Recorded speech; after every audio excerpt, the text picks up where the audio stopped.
Resolution. Resolution is the directing and impelling force in individual progress. Without it, no substantial work can be accomplished.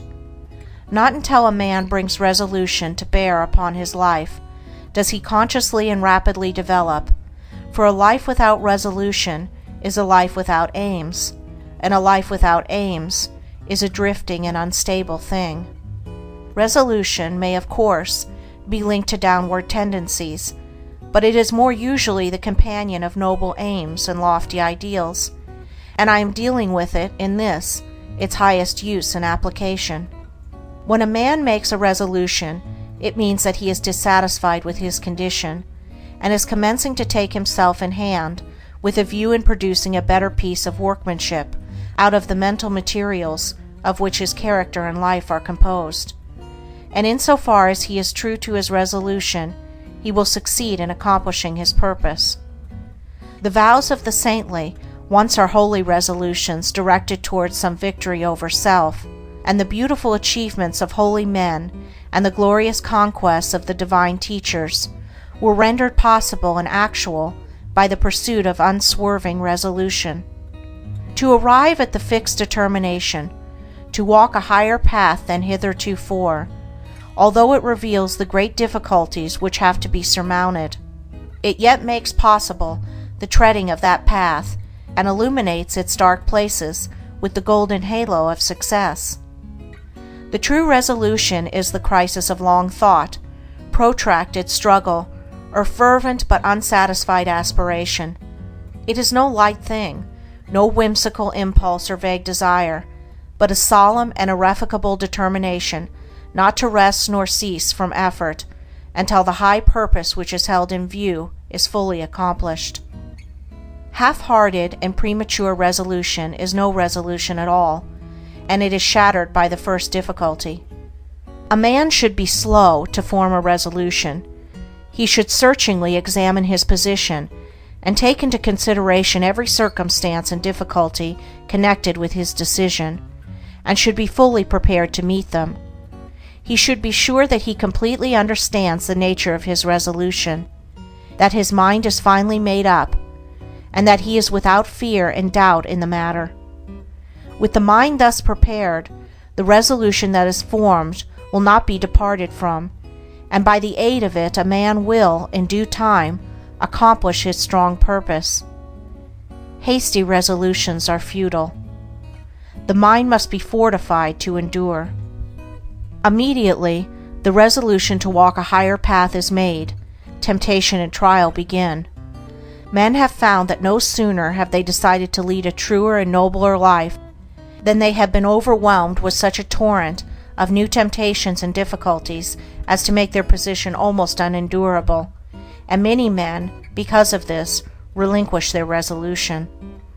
But these temptations and trials are a necessary part of the work of regeneration upon which the man has decided, and must be hailed as friends and met with courage if the resolution is to do its work.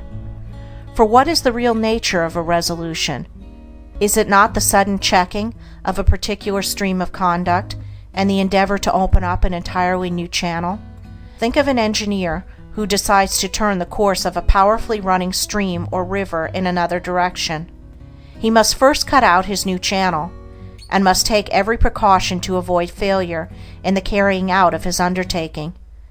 But when he comes to the all-important task of directing the stream into its new channel, then the flowing force, which for ages has steadily pursued its accustomed course, becomes refractory, and all the patience and care and skill of the engineer will be required for the successful completion of the work.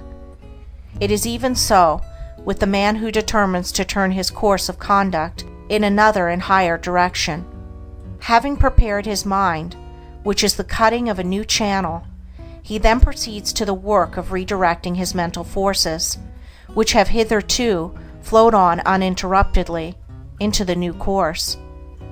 Immediately this is attempted, the arrested energy begins to assert itself in the form of powerful temptations and trials, hitherto unknown and unencountered. And this is exactly as it should be. It is the law, and the same law that is in the water is in the mind.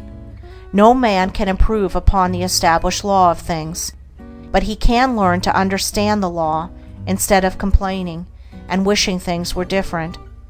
The man who understands all that is involved in the regeneration of his mind will glory in tribulations, knowing that only by passing through them can he gain strength, obtain purity of heart, and arrive at peace.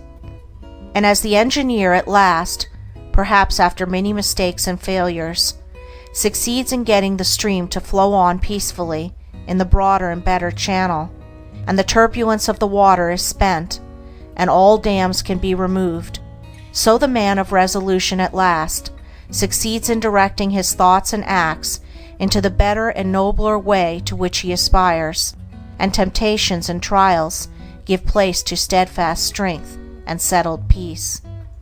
He whose life is not in harmony with his conscience, and who is anxious to remedy his mind and conduct in a particular direction, let him first mature his purpose by earnest thought and self-examination, and having arrived at a final conclusion, let him frame his resolution, and having done so, let him not swerve from it. Let him remain true to his decision under all circumstances, and he cannot fail to achieve his good purpose, for the great law ever shields and protects him who, no matter how deep his sins or how great his many failures and mistakes, has, deep in his heart, resolved upon the finding of a better way, and every obstacle must at last give way before a matured and unshaken resolution.